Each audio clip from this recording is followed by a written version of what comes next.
Pemirsa, tekanan bahkan penjegalan terhadap pasangan Anies Muhaimin atau pasangan Amin masih terus terjadi. Belakangan partai penguasa PDIP yang mengusung Ganjar Mahfud juga mengaku ditekan oleh kekuasaan meski bentuknya tidak diungkap.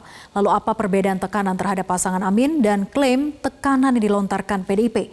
Inilah top review selengkapnya.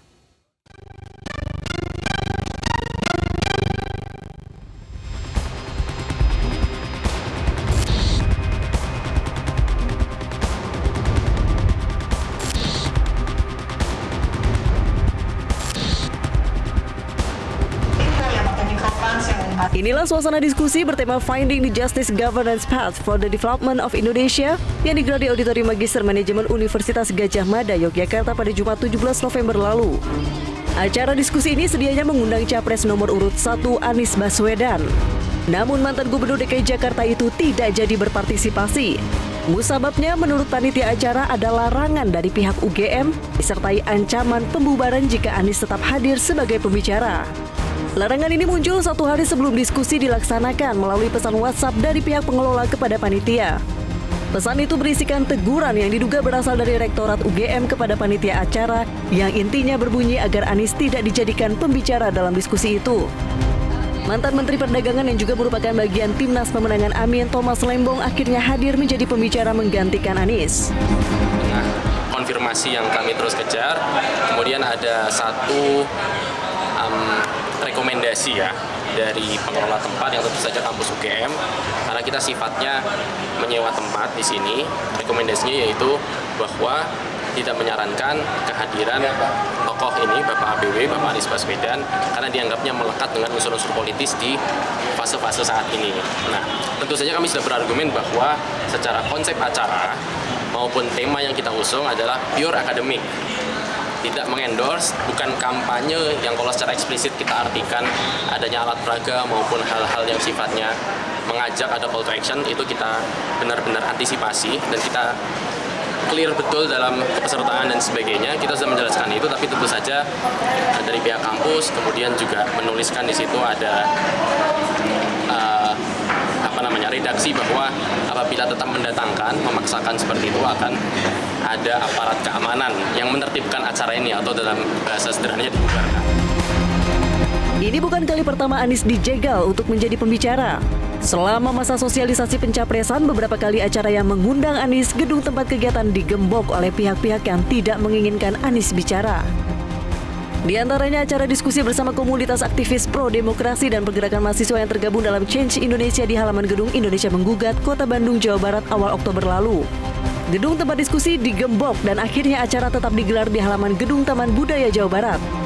Tekanan politik terhadap Anies sudah terjadi sejak menjadi Gubernur DKI Jakarta dari 2017 hingga 2022. Anies kerap dijegal baik kebijakan maupun reputasinya.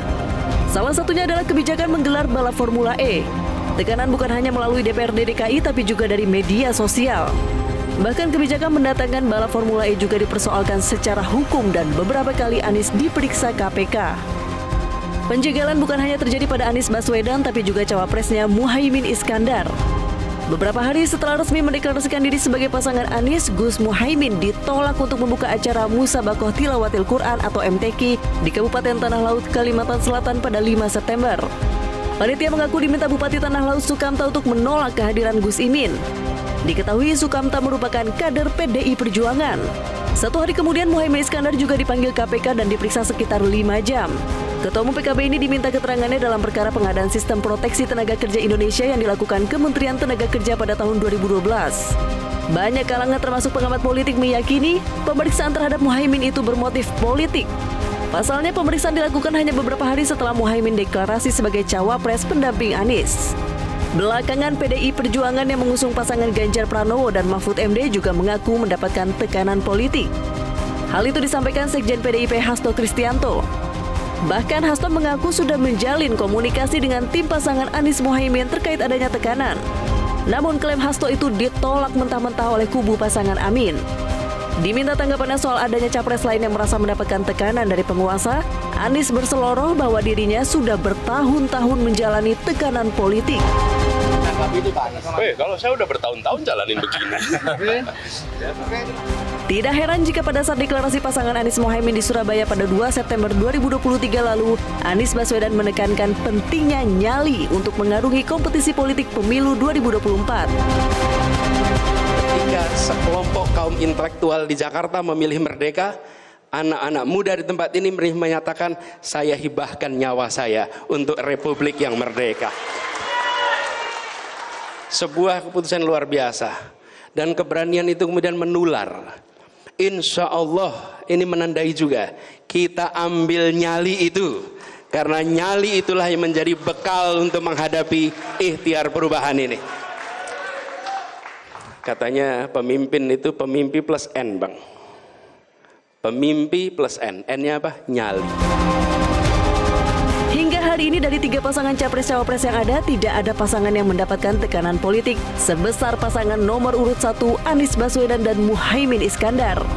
Jika pasangan nomor urut 3 Ganjar Mahfud belakangan ini menyuarakan pihaknya ditekan oleh kekuasaan, maka klaim itu masih butuh fakta-fakta di lapangan agar orang tidak menganggap itu hanya klaim semata.